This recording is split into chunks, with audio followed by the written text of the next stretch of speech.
শুভ দীপাবলি সবাইকে। কালী পুজোর অনেক শুভেচ্ছা। তো কালী পুজোর দিন সকালবেলা দেখি বাবা মাটি নিয়ে বসে পড়েছে, কারণ 14টা প্রদীপ বানাবে আর আমাদের বাড়িতে 14 প্রদীপ কালী পুজোর দিনই দেওয়া হয়। তো এখানে আমরা সবকিছুই মানে ছোটবেলা থেকেই দেখি মাটি দিয়েই বানানো হয়, আমিও বানাতাম, বাট বাবাই সব কটা বানিয়ে ফেলেছে খুব তাড়াতাড়ি। আমি খুব একটা ভালো কাটিং করতে পারি না প্রদীপের, তাই জন্য বাবাকে বললাম তুমিই বানাও।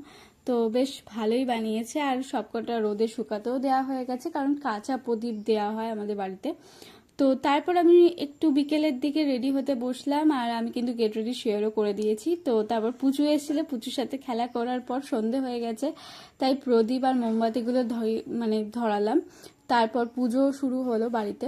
তো যেহেতু আমার বাড়িতে মন্দির আছে, তাই আমাদের বাড়িতে সব পুজোই আমরা করি আর নিজেরাই করি। তারপর বাজি ফাটানো হলো, তারপর প্যান্ডেল হপিং করতে গেলাম। সব কিছুর ব্লগ পরের ভিডিওতে আসছে, তো দেখা হচ্ছে।